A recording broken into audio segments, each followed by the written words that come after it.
So this is my current stack of library books. This is my functional summer TBR, courtesy of my local public library.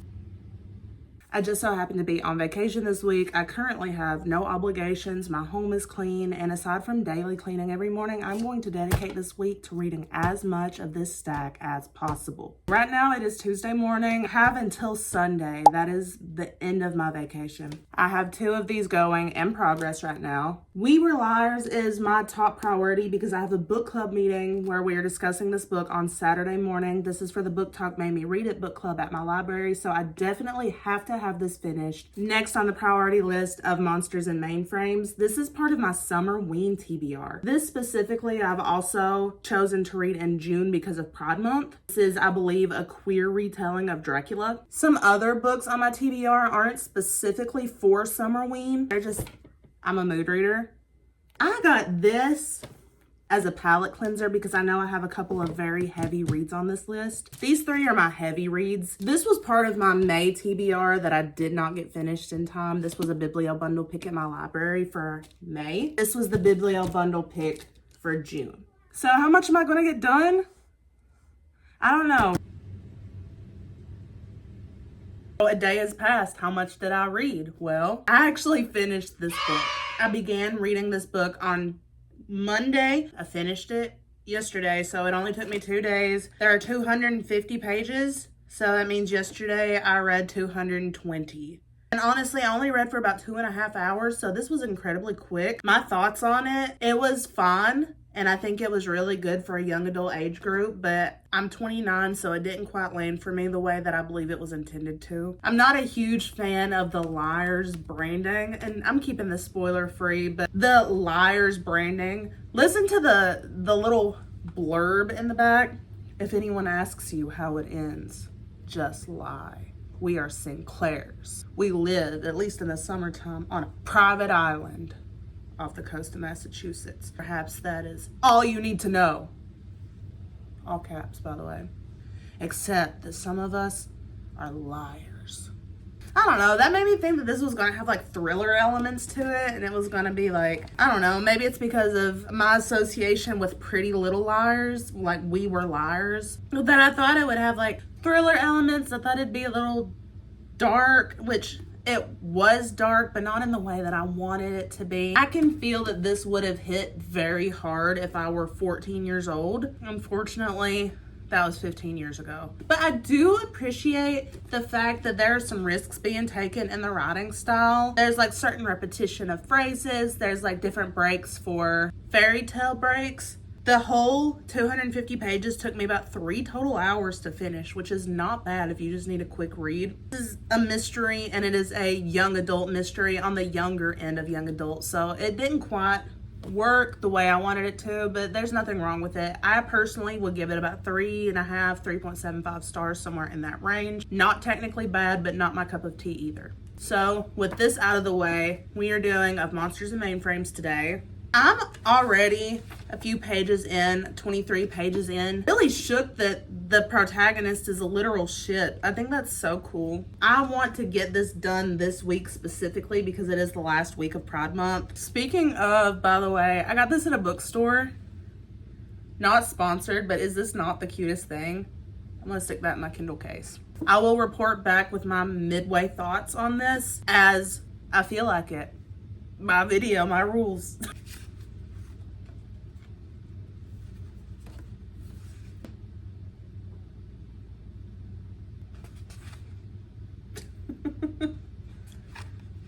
I literally only read 1 page just now, but the humor in this I feel like is absolutely gonna hit. Don't know how to explain this yet, so don't quote me on it. My thoughts and feelings may change as I read, but I feel like if you are a fan of Undertale, this is for you. And baby, I was there in 2015 when Undertale dropped. It was my freshman year of college. Toby Music Fox was in my speakers. And this is not associated with Undertale or Deltarune in any way. But right now, as of page 24, I feel like...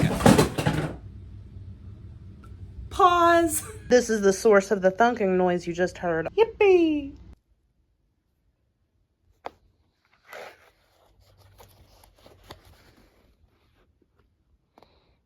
All right, so I've been reading for about an hour and a half. I made it to page 136. I never thought in my entire life that I would ship two artificial intelligence characters together, but I absolutely do. Demeter and Stewart is my one true pairing, and I won't be accepting any further questions on this. They have better chemistry than a lot of new adult protagonists have, and I think that that's insane. I was right about the humor hitting, by the way. Like, this is absolutely like if you was an Undertale fan or an Undertale fan, you like Deltarune, this is it. I think it's phenomenal so far.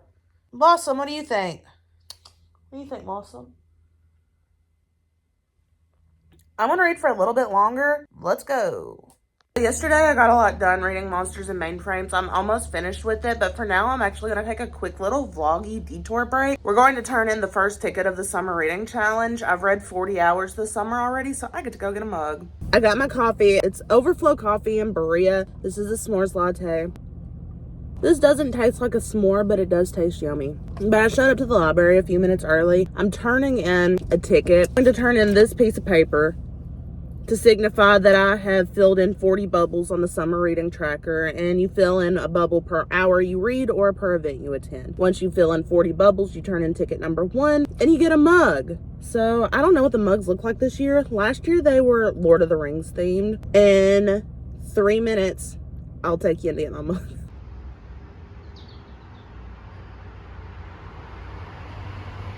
I'm hanging out outside at the reading garden. I got my mug. Unearth a story. That's the theme for this year's reading challenge. Last year the mug was black and it was Lord of the Rings themed, and the year before that it was white and art themed. It was like a Van Gogh painting. So this is a nice little pop of color to add to my mug collection. And of course, I'm still working on this. I'm on page 352. And I don't anticipate that I'll finish this before I have to leave, but I am going to read as much of it as I can before I have to go home.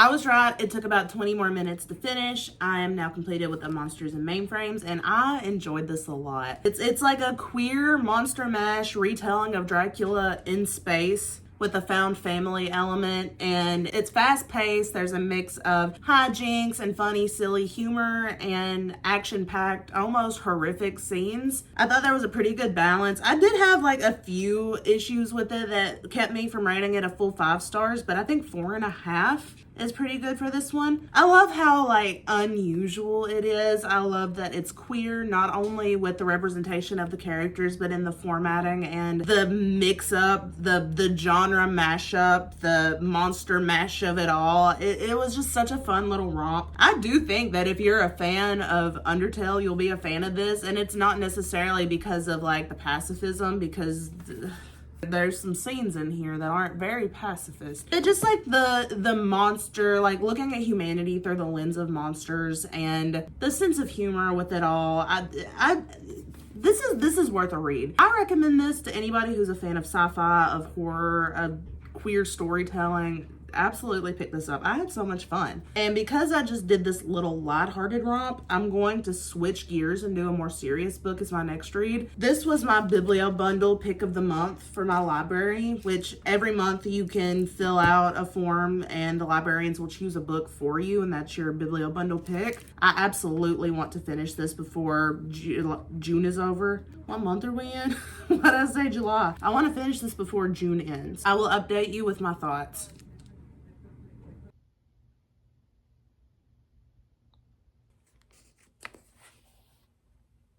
Hello, good evening. It's 8 p.m. on Friday. This is today's read. I got to page 148. Was having a bit of a tired brain day. I could hardly focus on this anytime I picked it up, and there's nothing wrong with the text. It's honestly really good. I really like it. It's a fantasy novel, young adult fantasy. The way that the story itself is structured reminds me very much of like Percy Jackson and other fantasies in that vein, except this is not Greek mythology. This is actually a pretty heavy read for YA, but I'm also really enjoying it. It's very fantastical, very fast-paced. I'm enjoying it. But the thing is, my brain was tired today, and I did take the day to brain rot a little bit. Instead of reading, I will be honest with you, I watched video essays about Resident Evil.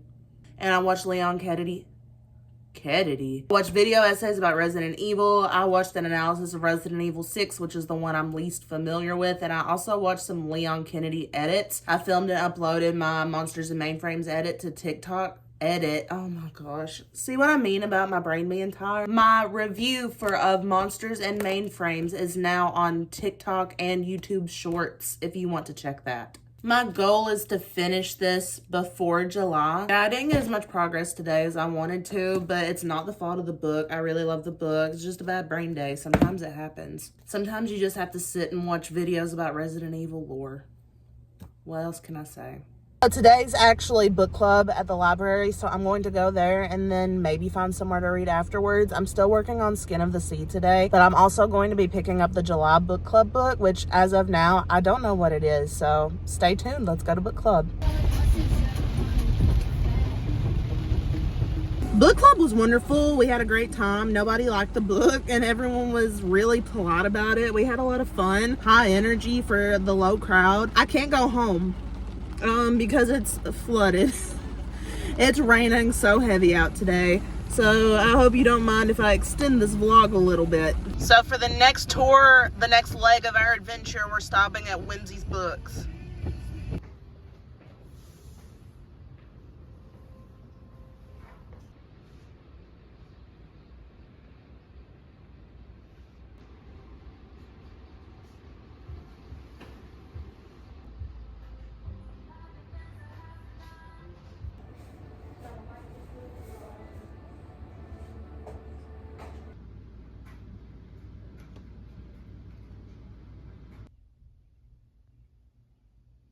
It is now Monday, 4:45 p.m. I'm reading Skin of the Sea still. I'm on page 164 and I'm going to check back in after an hour and let you know how much progress I've made. So far, I'm really enjoying this story. I feel like the action is really picking up at the point where I'm at. More thoughts as I read more. We have a new angle! New angle unlocked. Can you even see my eyes? Hold up. Yesterday I finished Skin of the Sea and I said I would come back yesterday with my thoughts, but I read until I fell asleep and I finished the book. This book follows our protagonist Simi Deely, who is a Mami Wata, which is kind of like a mermaid, and she ferries souls into the afterlife. It's historical epic fantasy, so it's set in around the 1400s. It's very dark thematically. There's a lot going on in regards to like the slave trade, and there is a man who is thrown overboard a slave ship and he isn't dead, so she can't usher his soul into the afterlife, so instead she saves him, which is forbidden, and she didn't realize it. So Simi Deely has to go on a quest with the man she saved in order to kind of ask for atonement. A lot of this story and the mythos is rooted in African folklore and African mythology. It's set in around West Africa. I enjoyed this for a YA fantasy. I thought it was really well written. I feel like epic fantasy is hard to do for a younger audience, but this does it really well. I gave this 4 stars, and I think if you're a fan of fantasy and you're interested in mythology, you would like this. It's part 1 of a duology, and I didn't realize that because I didn't choose this book for myself. This was a librarian's pick for me. And I probably will read the second book, but today I'm shifting gears. I started Full Moon Rising by Ruby Dixon. I have read Ruby Dixon before. I read Ice Planet Barbarians, and genuinely I mean, it was fun and it was fun, but I think I gave it like 2 stars. I just wanted something light and fun and romantasy. I'm on page 26. So I'm in chapter 3. I'm just now in Hawk's perspective. One more thing I want to bring up is this book does something that I really don't like, and it gives me an ick just from like a literary standpoint, and that is revealing all of your exposition through dialogue. It feels very juvenile, like that's middle school level creative writing, like your English class middle school project. I don't love it. I think it has a place in maybe middle grade fiction when you're learning what exposition is, but in this case, this is supposed to be for like adults, and it's not ruining my experience, but I just wanted to complain about that. If you're a writer, don't reveal your exposition through dialogue. These characters probably already know all of it. Even if you add in a throwaway line like, oh, she must not have been paying attention, so I have to re-explain it, it's still cheap. Find another way to establish your world building. Actually being in the world and revealing things as necessary to the plot is probably the best way to do exposition. I'm here for a good time, not a literary time. So with that said, let's dive back into this.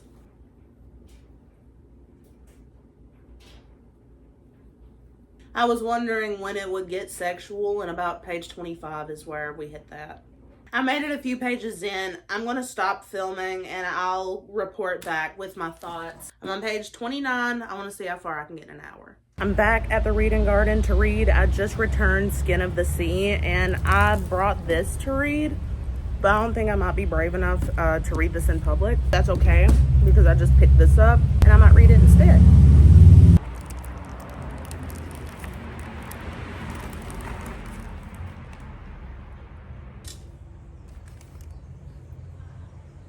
It is Wednesday, July 1st, and I finished Full Moon Rising. Yay! I know.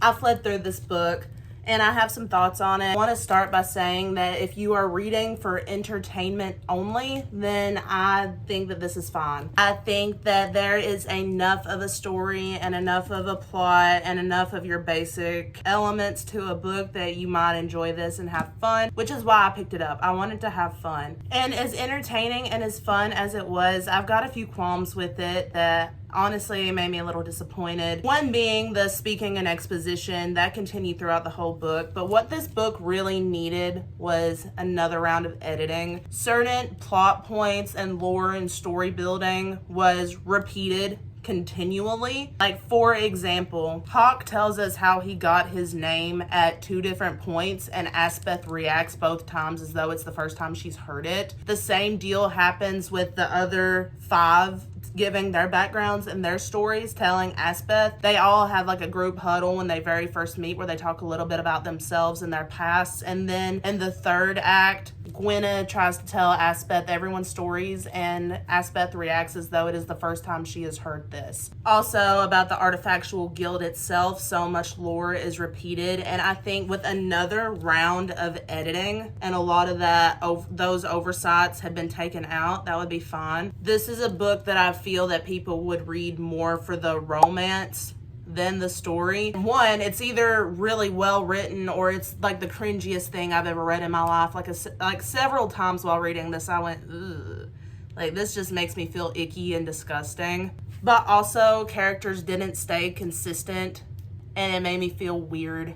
I didn't enjoy that. I can't round this up to a 3-star read. I'm going to give it 2.75. And I don't want to sound like I'm dunking on anyone who enjoys this book. I don't want to sound like I'm dumping on the author. I think we should also demand more from our romance. I think that you can want to read the spicy stuff and still have a good fleshed out story in the midst of that. And unfortunately, this did not deliver that for me. Now, with that said, I know that this is a library only challenge, or at least it was when I conceptualized this vlog. So I do have a few more library books behind me. So just to keep you up to date with what I have left, these are the books that I still have remaining from when I began this challenge. And then in addition, my hold for Witch Hat Volume 2 came through. But also, I have to be so honest and so for real, I can feel myself falling into a slump. And I think it's because I've already read 4 books this week, but I want to still have that creative outlet of being able to read and express my opinions on things. I have 2 holds checked out on Libby right now.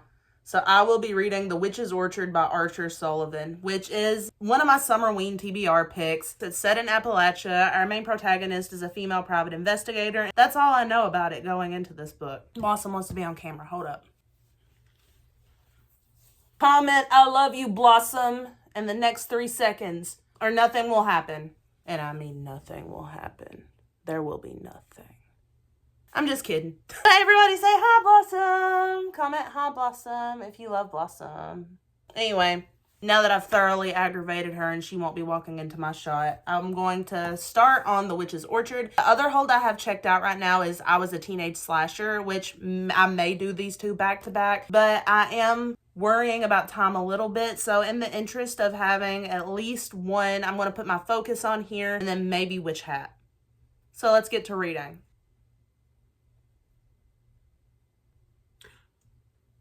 Hold up.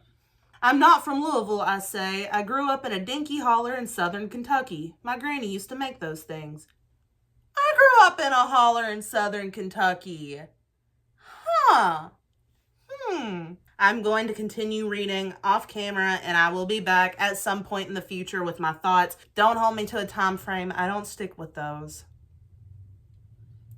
What can I say? I contain multitudes. So it is Friday and the final day of my vacation. Yesterday afternoon, I did finish reading The Witch's Orchard. It was a really fast read. It was only 300 pages or so. And I just want to talk quickly about some of my thoughts. It made me realize I need to read more Appalachian fiction, but there's a caveat to this. When I was reading this book, it felt very much inspired by a lot of other pieces of media that I really enjoy. You can definitely tell there are influences of, like, say, Twin Peaks in there with the small town atmosphere and the diners and the missing girl case. And it also felt a lot like reading an SVU episode, but like back when SVU was good. And the Appalachian atmosphere and the focus on like Appalachian folk tales, I found so fascinating and incredibly well done. For the most part, this book was incredibly well written. I don't have it pulled up on my Kindle, which is why I haven't shown it, but I'll get to that. I don't know if I, in good conscience, can recommend it because the big reveal at the last 10% was a total miss. I personally found it absolutely terrible. I found it not at all that plausible, but also fairly predictable if you've ever seen a TV show like SVU. But I also hate the trope.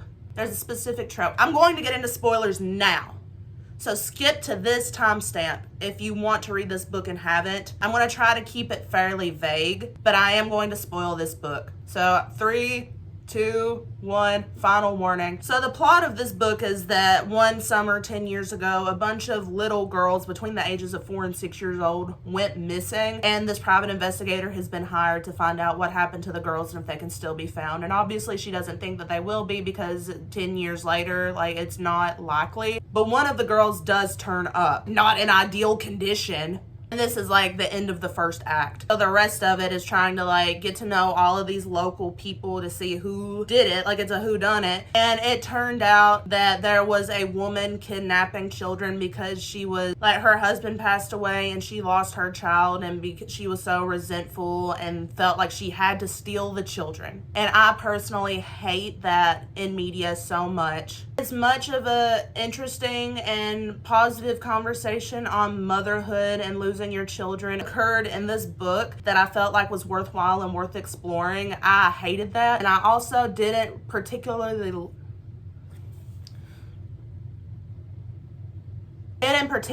love the representation of the autistic little girl and the way that people spoke about her as if she was defective, which was the point, was to kind of call that out. But it was still upsetting for me to read and I didn't enjoy it. So yeah, everything was perfect until the last 10%, and it made me bump my rating down from like 4.5 stars to like 3 stars. It ruined my reading experience. With that said, there's a book 2 coming out either this year, either it's already out or it's almost out, like it's coming soon in 2026, so I will continue. So yeah, that's the spoilers wrapped up. From this point forward, there are no spoilers. If you're still here, thank you. Another thing is I did start reading I Was a Teenage Slasher by Stephen Graham Jones last night after I finished The Witch's Orchard, and I did have to DNF at about 11%, specifically because I have a very specific phobia that was very prevalent in the first 10%, and because that was all the exposition, I didn't want to get past it. I could not physically make myself read that. At the same time, I really wasn't a fan of the narration style. And I know Stephen Graham Jones is a very beloved author on booktube and book talk, and I don't want to like disparage his writing quality. It just isn't for me personally. I read My Heart as a Chainsaw last summer and I thought it was great until, again, its big reveal, and there there's a certain twist that happens in the last 15% that I did not vibe with at all. So coupling my reminiscence of that book with my inability to go forward with I Was a Teenage Slasher has led me to not pick this up right now. I don't know that I'll pick this up in the future. I'm leaning towards maybe one day when I'm in a better headspace, this is something I can pick up. But as of now, I'm not a fan of his writing style. I'm not a fan of the twists. I'm not very much a fan of the content.